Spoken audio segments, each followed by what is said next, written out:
Hi, I'm not able to be in class today, but I'm going to give you some instructions on what you're doing. So first you're going to open your cycle planner and you're going to open to weather versus climate. You're going to see this and you're actually going to do it in your student section. But before you start that, you need to make sure that you have set up your notebook for a new section. So first you're going to see that you have water in the atmosphere. That's a new section, just like it says on the board.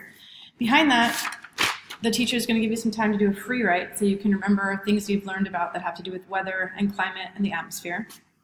Then you'll write down the learning target on your first page that you have available to yourself. So you'll have the learning target here, just like I'm doing. And then on the other side of the page, then you are going to be using this. So it says weather versus climate, and you're going to make a Venn diagram. A Venn diagram is one that has two circles, just like that. And you're going to put one side weather, one side climate, and then it's going to be shared right in the middle, right here. And the list of words is on this paper. So this is going to be on your cycle planner, and you're going to put those words in the right place on the Venn diagram. First, you're going to do it by yourself. Then you're going to do it with your table, and you're going to create one on a white piece of paper, and your substitute will give the instructions for that. When you're done, you're going to open your notebook. You're going to open your cycle planner. You'll have it open, and you're going to do this worksheet. It's called Rain, Shadows, and Moisture. You're going to read the instructions here.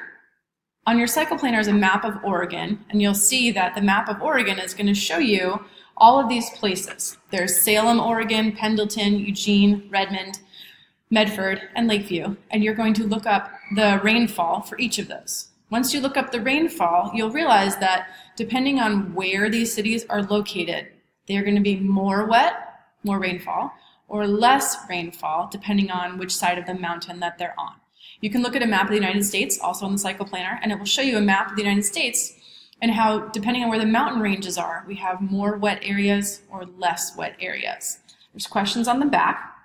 You're going to use this information to answer the questions here. So, like for number one, it says, what pattern do you notice? Not that there's high, low, but where are the cities located? Are they on the east side that get more rain or the west side that get more rain? Use the information that you have here, but make sure you figure out where the cities are, not just that it goes high, low, high, low. The next one, what might cause the pattern to repeat itself? What makes places have different climates? We've talked about that before. Why are rainfall amounts in Medford and Lakeview similar? Again, think about what we know about location and climate versus weather. There's a few more. You'll answer all of these and turn it into your substitute teacher. If you need help, you can email me or we can go over it in class the next time. But try to watch this again. If you have questions, especially about this and answering the questions on the back, watch it again. Okay, good luck.